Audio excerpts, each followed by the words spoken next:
I was so broke that I had, I don't know, $21, $22, whatever it was, to my name. I'm living in a 400 square foot bachelor apartment. I'm feeling sorry for myself. I'm watching Luke and Laura on General Hospital. I mean, I was a mess. I was a total mess. And I realized I've not paid my rent and I'm out of money. And I didn't have any prospects for some new cash in the short term.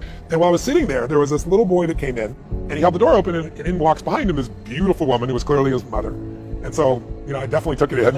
And then he sat down, he pulled out the chair for her, and he was just so attentive to his mother, and he was just so with her that honestly I was moved. And so I finished my meal, and then I got up and I paid the bill, and I don't know, it was like $6 in those days, for all you can eat salad bar, whatever it was. And so I had whatever's left, $17, $18, $19. And I walked over to this little boy before I left. And I said, hi, and I introduced myself. I said, I'm Tony, and he told me his name was Paul or whatever it was. I don't remember his name. This little boy. I said, Paul? I said, you are a class act. I said, I saw you held the door open for your woman. I saw how you pulled up the chair for her. I said, taking her out to lunch like that is really cool. And he goes, well, she's my mom. Right. And I said, that's even more cool. And I said, taking her to lunch. He goes, well, I didn't take her to lunch. He goes, I'm 9 years old. I don't have a job yet. And I said, yes, you are taking her to lunch. And I reached in my pocket and I took all the money I had left, whatever it was, $17, $18, $19, and I dropped it in front of him. I had no plan to do this. It wasn't like manufactured. I wasn't trying to impress this woman.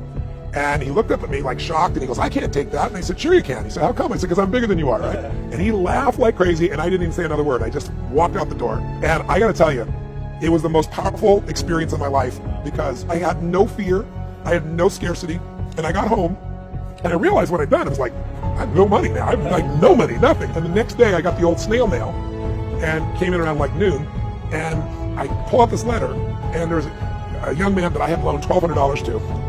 And he had not paid me back, and I was desperate for cash. I probably called him 10 times trying to track him down, not a single response, and I was so hurt and pissed. And here's the letter from this guy saying, I'm really sorry. I know you've been trying to reach me. I've been avoiding you, and here's the money you owe, and I'm going to give you some interest as well. So I got, at that point, that was like more money than anything. And so once again, I'm sitting there, tears going down my face. I'm an emotional character. And I chose to believe, I don't know if it's true, but I chose to believe that it's because I let go of trying to just take care of myself. I did what was right. Life's not about me, it's about we. And that's also why when people are suffering, it's always because you're obsessing about yourself. You're obsessing that something happened and now you have less. You think you have less. Or something happened and you've lost something, lost love, lost money, lost significance, lost attention, lost something.